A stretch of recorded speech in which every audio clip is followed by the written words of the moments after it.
안녕하세요. 극지연구소 양은진입니다. 저는 극지연구소에서 극지 바다의 작은 생물들을 연구하고 있는 해양학자예요.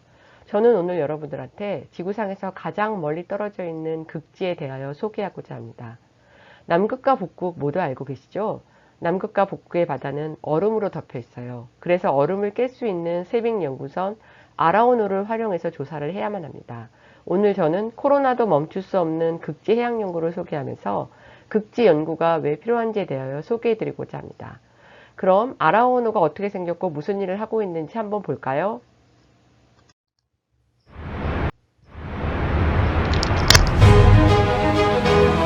세상의 모든 바다를 항해하며 끝에서 시작의 길을 만들어가는 이야기.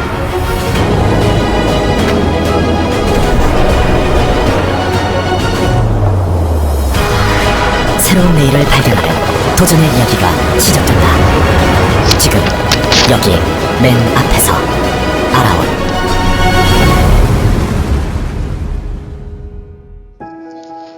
2009년 11월 6일 인천항. 우리나라 최초의 쇠빙 연구선 아라온이 탄생했. 쇠빙선이란 얼음을 깨는 배로 극지를 포함한 결빙 지역을 자력으로 항해할 수 있는 선박을 말한다. 아라온은 1만 마력의 강력한 추진력으로 선체를 해빙에 부딪히거나 빙판 위에 올라가 선체의 중량을 이용해 얼음을 깨뜨린다. 후미에 있는 두 개의 프로펠러는 깨진 얼음 덩어리를 양옆으로 밀어내 배 뒤쪽이 다시 얼어붙지 못하게 하며 360도 회전해 선체를 전후 좌우로 자유롭게 이동시킨다. 결빙 지역에서 선체가 얼음에 갇혔을 때는 횡경사 장치를 이용해 선박을 좌우로 흔들어 탈출한다. 일반 선박이 파도의 저항을 줄여주는 돌출형인데 비해 아라온은 얼음을 쉽게 깰 수 있도록 돌출 부위가 없다. 선체는 일반 선박보다 3배 두꺼운 40mm의 저온 고장력 특수강철로 제작되어 극한을 견뎌낼 수 있다. 선수 아랫부분에는 얼음을 자르며 앞으로 나갈 수 있도록 아이스 나이프가 장착되어 있으며 선수의 추진 장치는 선박의 회전력을 높이고 횡운동을 돕는다. 200일이 넘는 남극항해, 70일이 넘는 북극항해. 아라온은 1년 중 300일 이상을 바다에서 보낸다. 주요 임무는 남북극 결빙 해역에서 독자적으로 극지 연구를 수행하고 남극의 과학기지에 물자를 보급하며 연구원을 수송하는 것. 그 중에서도 극지 연구에 관해서는 괄목할 만한 성과를 거두고 있다. 첨단 연구 장비와 다양한 연구시설을 탑재한 덕분이다. 나는 뭐 하는 사람일까요? 나는 아라오누를 타고 북극곰과 펭귄이 있는 추운 바다에서 작은 생물들을 연구하는 해양 생물학자예요. 아라온에서 그물망처럼 생긴 네트를 바다에 내려서 플랑크톤을 잡고 그것을 현미경으로 분석하면서 환경 변화와의 관계를 연구하고 있어요. 여러분, 플랑크톤 들어보셨어요? 가장 쉽게 설명하는 방법은 스폰지밥일 거예요. 그곳에 플랑크톤이 나와서 스폰지밥을 아는 친구들은 모두 기억하고 있을 겁니다. 그럼 내가 어떻게 지구의 끝 극지바다에서 해양생물을 연구하게 되었는지 기억을 더듬어 볼게요. 나는 어렸을 때부터 서해에 위치해 있는 바닷가에서 살았고요. 바다에서 보았던 반짝이던 생물들, 그리고 모래를 파면 나오는 신기한 생물들을 보면서 생물 선생님이 되는 꿈을 꾸었어요. 근데 고등학교 때 선생님이 해양학과를 혹시 아냐고 저에게 물어보는 거예요. 저는 사실 들어본 적이 없었거든요. 그 당시는 인터넷 없었던 시절에 해양학과에 대해 얻을 수 있는 정보는 거의 없었어요. 하지만 바다에 대한 막연한 동경은 해양학과 진학을 결심하게 되었죠. 해양학을 공부하면서 배를 타는 것도 신기했고 바닷물 속에서 꿈틀대고 있는 작은 친구들이 신기했죠. 저는 그 이후로 해양생물학자가 되어서 우리나라의 바다뿐 아니라 태평양과 대서양에서 해양생물을 연구하면서 우연히 접했던 극지 연구에 관심을 갖게 되었고 오늘 저는 이 자리에서 극지 해양학에 대해서 여러분들에게 소개하게 되었어요. 그래서 이 아론과 현미경은 내 인생의 보물 같은 존재들입니다. 내가 연구하는 바다의 작은 생물체인 플랑크톤은 물에 떠다니면서 사는 눈에 보이지 않는 작은 크기의 수중생물입니다. 순수 우리나라 말로는 떠살이라고도 해요. 이 그림에서 보는 것처럼 물속에는 다양한 종류의 플랑크톤이 있고 바닷물뿐 아니라 호수나 담수에도 플랑크톤이 살고 있어요. 지구상에서 물에 살고 있는 다른 생물체인 펭귄이라든지 고래, 그리고 물개와 비교했을 때 플랑크톤이 사실은 가장 많아요. 특히 식물 플랑크톤은 6,000 밀리언 정도가 바다에 살고 있죠. 그렇다면 눈에 잘 보이지도 않는 플랑크톤을 우리는 왜 연구해야 할까요? 여기 그림에서 보는 것처럼 극지 해양 생태계의 먹이사슬은 이렇게 플랑크톤을 중심으로 구성되어 있어요. 이 작은 크기의 플랑크톤은 햇빛과 이산화탄소를 이용해서 에너지를 만들기도 하고, 또한 이렇게 상위 단계 영양자인 곰이나 펭귄과 고래에게 중요한 먹이로 제공이 되고 있어요. 우리가 요즘 잘 알고 있는 이 크릴새우도 플랑크톤의 일종이에요. 극지에 서식하는 해양생물들은 오랫동안 저온 환경에서 진화해 왔어요. 그래서 지구온난화의 빠른 진행은 해양생물 군집에 영향을 미칠 가능성이 매우 커요. 따라서 지구온난화는 해양생물들의 서식지와 먹이의 변화를 가져올 수 있고요. 어떤 종들은 또 멸종위기를 맞을 수도 있어요. 이 작은 크기의 플랑크톤이 해양 생태계를 유지하고 있으며, 이 작은 생물이 기후변화의 위기로부터 해양 생태계를 구할 수 있는 중요한 역할을 할 수 있다는 거예요. 너무 거창한가요? 그래서 우리는 플랑크톤은 작지만 위대하다고 표현을 합니다. 그러면 내가 그동안 전 세계의 바다에서 플랑크톤을 채집하고 분석했던 사진들을 볼까요? 이거는 연안에서 네트를 채집하는 모습이었고요. 그 다음에 이거는 태평양에서 플랑크톤을 분석하는 모습들, 북극해 해빙 위에서 플랑크톤과 해양생물들을 잡는 모습들이고요. 이거는 퇴적물에서 해양생물들을 잡는 모습들입니다. 그리고 눈이 오는 어느 날 남극해 바다에서 우리가 해양생물을 채집하는 사진들입니다. 여러분, 내가 무엇을 하는 사람인지 알았다면 본격적인 극지 연구에 대하여 시작해 볼까요? 여러분, 남극과 북극하면 생각나는 게 뭐예요? 아마 내가 여러분들이 보이진 않지만 누군가는 손은 벌쩍 들고 북극곰과 펭귄을 외쳤을 거예요. 굉장히 많은 사람들이 북극과 남극을 떠올리면 당연히 펭귄과 북극곰을 상상해요. 그러면 극지가 어떤 곳인지 한번 알아볼까요? 남극과 북극의 공통점은 하얗다는 거예요.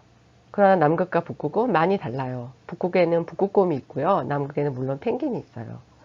또한 북극은 육지로 둘러싸인 대부분이 얼음과 바다로 되어 있고요. 남극 대륙은 눈이 쌓이고 얼어서 생긴 단단한 얼음 땅으로 되어 있어요. 여러분, 영상을 한번 보면서 남극과 북극에 대해서 알아볼까요? 가도 가도 끝이 없는 눈과 얼음의 나라. 우리 어린이들이 알고 있는 극지는 어떤 곳인가요? 북극과 북극은 엄청 많이 추운 곳이에요. 북극에는 산타클로스가 있을 것 같아요. 남극에 가면 얼음 빙수를 많이 먹을 수 있을 것 같아요. 남극과 북극은 지구의 보물창고 같은 곳이에요. 알았죠, 어린이 여러분? 세상의 끝에서 우리 과학자들은 어떤 꿈을 꾸고 있을까요? 어린이 여러분 반가워요. 극지연구소의 코프리 박사입니다. 요즘 북극의 빙하가 빠른 속도로 녹으면서 우리 북극곰 친구들이 살 곳을 잃어가고 있어요. 그래서 이렇게 빙하를 탐사하고 있답니다. 빙하뿐만이 아니라 극지의 하늘과 땅과 바다, 그리고 극지 생물 속에 숨어있는 비밀도 연구하고 있죠. 우리 어린이들 극지에 대해 궁금한 게 아주 많다면서요? 코프리 박사님, 남극과 북극 중 어디가 더 추워요? 어디가 더 추워요? 남극과 북극은 똑같이 얼음으로 뒤덮여 있지만 실제로는 아주 달라요. 그렇지? 맞아요. 팽어가 사는 남극의 얼음 밑에는 커다란 육지가 있지만 북극은 대부분 바다이고 시베리아 같은 육지로 둘러싸여 있죠. 그렇지. 극지가 추운 것은 햇빛이 비스듬히 들어오기 때문이야. 그러니까 똑같은 면적이라도 지표면이 받는 태양 에너지의 양이 더 적겠지? 남극의 평균 기온은 영하 10에서 55도까지고 가장 추운 날은 영하 90도까지 내려간단다. 여러분, 극지가 어떤 곳인지 잘 보셨죠? 저희 연구소 이름이 코프리예요. 그래서 저희 모두는 코프리 박사님입니다. 극지 연구를 해야 하는 이유는요. 극지는 지구의 보물창고이자 기후변화의 열쇠를 가지고 있기 때문이에요. 오랫동안 고립된 환경에서 놓여있던 지구상에서 가장 깨끗한 극지는 사실은 작은 환경 변화에도 가장 민감하게 반응하기 때문에 지구의 기후변화를 밝히기에 최적의 장소가 되겠죠. 여러분들, 지구온난화, 즉 지구가 점차 뜨거워지는 건 모두 알고 있죠? 지구는 점점 뜨거워지고 있고요. 이렇게 점점 더워지는 지구상에서 가장 빨리 뜨거워지고 있는 것이 바로 북극이에요. 왼쪽 그림에서 보듯이 지구상에서 북극의 색깔이 가장 빨갛죠. 이게 바로 빨리 더 뜨거워지고 있다는 것을 의미하고 있습니다. 이렇게 지구가 점점 뜨거워지면 남극과 북극에서는 어떤 일이 벌어지게 될까요? 분명 극지는 작은 변화에도 엄청 민감하다고 했는데 사실은 더 빨리 더워지고 있으니 정말 큰일이에요. 이렇게 북극과 남극이 점차 더워지면 바다 얼음이 점점 사라져요. 예전에는 이렇게 바다 얼음으로 꽉 차고 있던 극지 바다가 지금은 바다 얼음이 점점 녹으면서 검은 바다가 드러나게 되겠죠. 특히 북극 바다 얼음은 심각한 수준으로 사라지고 있어요. 이 영상은 2020년 9월 15일에 북극해 바다 얼음이 해빙이 기록된 이후 두 번째로 낮았던 시기를 보여주는 영상입니다. 얼음이 점차 감소하면서 2020년 9월 15일에 평균값에 비해서 얼음이 이렇게나 많이 사라진 모습을 볼 수가 있습니다. 또한 얼음을 부피로 환산했을 때 여름철 북극해의 바다 얼음은 39년 전인 1979년에 비하여 2019년에 무려 75%가 감소했다고 합니다. 엄청난 양의 얼음이 매년 북극해에서 사라지고 있는 거죠. 또한 더 심각한 사실은 극지에서 이렇게 사라지는 얼음들이 결국 지구온난화를 더 재촉한다는 사실입니다. 극지는 태양에너지의 반사율이 아주 높은 눈과 얼음으로 덮여 있어요. 사실 북극 얼음은 태양열을 반사시키는 얼음 모자 역할을 하고 있는데 이러한 얼음들이 모두 사라지면 태양열이 그대로 바다에 흡수가 되겠죠. 그리고 흡수된 열은 바닷물을 녹이고 훨씬 더 많은 해빙을 녹게 합니다. 그래서 극지의 눈과 얼음이 녹게 된다면요. 지구에서 흡수되는 태양에너지의 양이 급격히 증가하고 바다 온도를 상승시키고 결국 바다 얼음을 더 빨리 녹게 하는 효과를 가지고 오고 있습니다. 극지 얼음이 점점 사라지면 얼음 땅에서 살고 있는 북극곰은 집을 잃게 되겠죠. 곰들은 얼음 위에서 먹이도 먹고 잠도 자고 뛰어노는 걸 좋아하는데 어느 날 갑자기 이들의 삶의 터전을 잃게 되는 거죠. 여러분들 상상해 가세요. 갑자기 우리 집이 사라진다고 생각해 보세요. 오른쪽에 있는 얼음 위에 떠다니는 북극곰 가족은 우리가 북극해를 연구하는 도중에 만난 북극곰 가족들이에요. 얼음 조각에 의지해서 다니는 북극곰들은 뭔가 굉장히 불안해 보이죠. 아마 며칠을 굶었을 수도 있을 것 같아요. 더 심각한 것은 북극해에서 벌어지는 일들은 북극해만의 문제가 아니라는 거죠. 북극권에 살고 있는 우리 한반도에도 크게 영향을 주기 때문에 북극 연구는 매우 중요해요. 북극에는 북극 지역에만 존재하는 북극 진동이 있어요. 그리고 북극의 찬 공기는 고기압이고 중위도의 따뜻한 공기는 저기압이어서 찬 공기를 가두는 제트기류가 북극을 이렇게 돌고 있어요. 그러나 지구가 온난화되고 북극이 따뜻해지면 북극 진동이 상승하고 제트기류가 불안정해져서 제트기류가 이렇게 잘 돌아야 되는데 커튼처럼 늘어지는 효과들이 발생하게 되고 이런 곳으로 찬 공기가 남쪽으로 내려오게 되는 거죠. 그래서 이 차가운 공기가 밑으로 내려와서 한반도를 비롯한 중위도 지방에 한파를 몰고 오게 돼요. 결국 북극이 화가 나면 중위도 지방의 폭설과 폭염 그리고 지속적인 산불 등을 발생시키게 됩니다. 이러한 극지의 환경 변화와 기후 변화들을 연구하기 위하여 극지연구소는 남극에 2개의 과학기지를 가지고 있고 북극에 1개의 과학기지 그리고 바다외 실험실인 아라오너를 가지고 있습니다. 이번 시간에는 세빙연구선 아라오너에 대하여 여러분들에게 소개하고자 해요. 여러분, 아라오너는요, 맨 처음 영상에서 봤던 것처럼 얼음을 깨면서 극지 바다를 항해할 수 있는 연구선이에요. 순수 우리 기술로 만들었고요. 우리말로 아라는 바다, 오는 전부라는 뜻으로 세상의 모든 바다를 누빈다라는 뜻입니다. 아라온은 항해도 하면서 연구도 할 수 있는 바다 위의 연구실 같은 거예요. 무게는 약 7,000톤이고요. 길이는 110m 정도 됩니다. 아라온은 극지연구소에서 가장 바빠요. 여름에는 미국의 알래스카를 거쳐서 북극으로 향하고요. 겨울에는 뉴질랜드를 거쳐서 남극으로 가서 연구활동을 수행합니다. 자, 그럼 극지연구소에서 수행하고 있는 북극 해양 연구에 대한 이야기를 본격적으로 시작해 볼까요? 북극해 해양 연구는 매년 여름 아라온호를 타고 수행해요. 이 그림에서 보는 것처럼 우리는 북극해에서 인류의 미래를 대비하기 위하여 아라온호를 타고 북극의 얼음을 깨면서 얼음이 사라지면서 발생할 수 있는 해양 환경 연구, 그리고 해빙 연구, 해양 생태계, 대기 연구 등을 수행하고 있습니다. 옆에 보이는 오른쪽에 있는 이 그림들은요, 저희가 아라온호를 타면서 수행했던 연구 사진들입니다. 우리 연구팀은 매년 8월에서 9월에 북극해에서 해양, 해빙, 대기, 생태계 상호관계를 통한 변화 양상을 모니터링하고 분석해요. 그림에서 보는 것처럼 첨단 연구 장비를 이용하고 위성을 이용하여 실시간 얼음 상황을 체크하고요.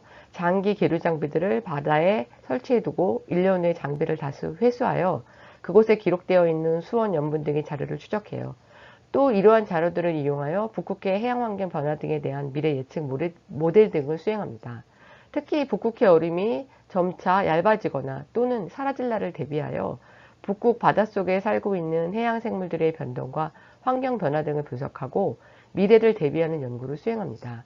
올해도 어김없이 북극해 해양 연구는 진행되었지만 여러분들이 아는 것처럼 코로나19로 인하여 올해는 굉장히 특별한 해였어요. 코로나로 인하여 우리의 극지 연구 활동도 크게 바뀌었어요. 지난 겨울 남극 연구는 코로나로 승하선에 문제가 생긴 것이죠. 그래서 4개월 넘게 아라온에서 생활한 연구원도 있어요. 물건을 싣고 내리기가 어려서 60일간 보급 없이 다니기도 했죠. 아라온은 5월에 한국으로 돌아온 후에 2달간의 짧은 정비를 마치고 7월 말에 북극을 향해서 떠났습니다. 올해 북극 연구는 코로나가 한참 진행 중인 시기여서 엄청 더 힘들었어요. 대부분 다른 나라에서는 북극해 연구가 취소되었는데 대한민국은 극지에 대한 일념으로 고비고비를 넘기면서 긴 항해를 택한 거죠. 저희는 배 타기 2주 전부터 코로나 검사를 하고 2주 동안 생활격리 후 배 타기 4일 전에 자가격리, 그리고 마지막으로 코로나 검사를 하고 음성인 연구자들만 배에 태웠어요. 이것이 끝이냐고요? 절대 그렇지 않죠. 전 세계에서 유례 없이 코로나 진단검사 컨테이너를 아라온에 싣고 코로나 검사가 가능한 의사 선생님도 아라온에 함께 승선했죠. 이렇게 해서 75일 동안 중간에 한 번도 멈추지 않고 북극해 연구를 무사히 마칠 수 있었어요. 이거는 코로나19 이동형 검사소고요. 여기는 그 이동형 검사소의 안에 내부입니다. 그리고 이거는 의사 선생님께서 코로나를 검진하는 모습입니다. 저는 아라온이 있어서 대한민국 국민인 것이 엄청나게 자랑스럽습니다. 그러면 아라온호를 타고 북극바다에서 2달 동안 무엇을 했는지 영상을 통해서 알아볼까요? 아라온호가 얼음을 깨치고 항해하는 모습입니다. 엄청나게 많은 얼음들이 있죠? 아라온호는 얼음을 엄청 잘 깨는 배예요. 이렇게 얼음을 깰 때마다 선체는 엄청 흔들리고요. 배 안에 있는 우리들은 고통을 받는답니다.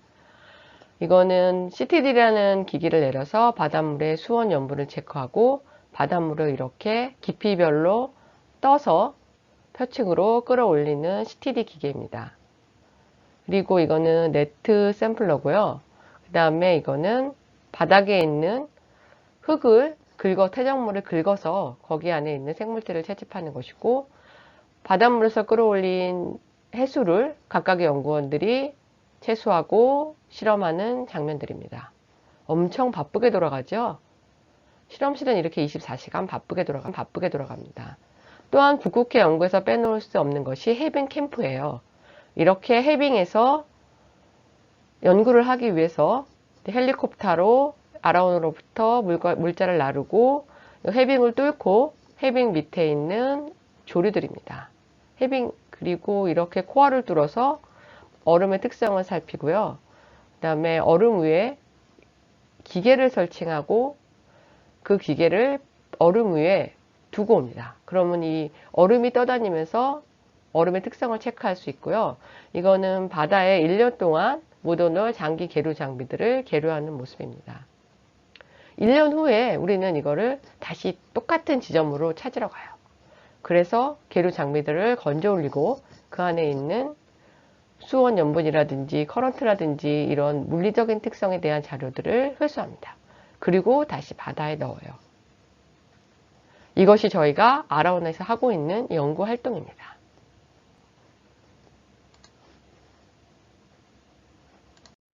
북극항의 아라온에서 뭘 하는지 잘 보셨죠?